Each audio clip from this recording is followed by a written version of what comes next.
Hi guys, welcome to our mini vlog. Hi friends, welcome to today's mini vlog. ఈరోజు mini vlog వచ్చేసి field preparation. Video చూడంగానే మీకు అర్థమై ఉంటుంది కదా ఈరోజు వ్లాగ్ ఏందని. మేము ఫీల్డ్కి వెళ్ళామన్నమాట మార్నింగ్ 10కి. సో అన్ని వీడియోలా కాకుండా ఈ వీడియో కొంచెం స్పెషల్ అన్నమాట. చాలా ఫన్నీగా ఉంటుంది చూడండి.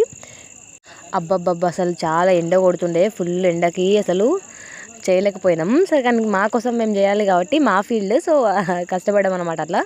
సో అందరు ఫ్రెండ్స్ హెల్ప్ తీసుకొని చేసామన్నమాట. సో వీళ్ళు చూడండి వీడియో అనగా ఎట్లా చేస్తారో, ఆమె చూడండి వీడియో తీస్తున్నానగానే ఇంకా హెయిర్ అది సెట్ చేసుకుంటుంది.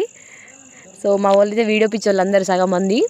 మా ఫీల్డ్కి కూలి పని చేయనీకి కూలోళ్ళు వచ్చారు ఫ్రెండ్స్, చూసేయండి వాళ్ళని. అసలు ఫుల్ సేపు నవ్వుకున్నాము. అసలు యాక్చువల్లీ ఎందుకు వెళ్ళామంటే మేము ఇరిగేషన్ ఛానల్స్ ప్లస్ లెవెలింగ్ చేసామన్నమాట, సోయింగ్ వేద్దామని. దాని అప్డేట్ నేను నెక్స్ట్ వీడియోలో ఇస్తాను. పని అని కాదు కానీ గైస్, కొంచెం అంటే మనకు కూడా నాలెడ్జ్ వస్తుంది. కొంచెం కష్టమైన ఓకే, కానీ నేర్చుకుంటూ మంచిగా మనకి అలవాటు అయిపోతుంది అన్నమాట. 1 అవర్ వర్క్ చేసి వెళ్ళిపోయామన్నమాట. వెళ్ళేటప్పుడు ఇక్కడ మన తోటకూర కాయలు ఉండే, మీరు ఎంతమంది తిన్నారు ఇలాంటి కామెంట్ చేయండి. సో దొరికాయి కదా అనేసి మొత్తం చెట్టు మొత్తం దులిపేసాం. సో అది తినుకుంటూ ఓవర్ యాక్షన్ చేసుకుంటూ వెళ్ళామన్నమాట. సో ఇక్కడ మా ఫ్రెండ్ ఒక డైలాగ్ చెప్తుంది, అసలు అగ్రికల్చర్ స్టూడెంట్స్ అంటారా బాబు. వీడియో అయితే స్కిప్ చేయకుండా చూడండి, అసలు ఇప్పుడే ఫన్ ఉంటుంది. సో లంచ్కి వెళ్ళాము, మళ్ళీ రిటర్న్ వస్తున్నాం. అరే అయిపోయిందిరా బాబు అనే లోపే మళ్ళీ రమ్మన్నారు ఫీల్డ్కి. ఇంకా మార్నింగే మనకి కాలేదు, అసలు ఎండ మిట్ట మధ్యాహ్నం 1కి అట్లా ఫీల్డ్కి వెళ్ళాం. ఈ రోజు నుంచి పక్కా 9కి ఒక వీడియో అప్లోడ్ అవుతుంది. Please like, share, subscribe.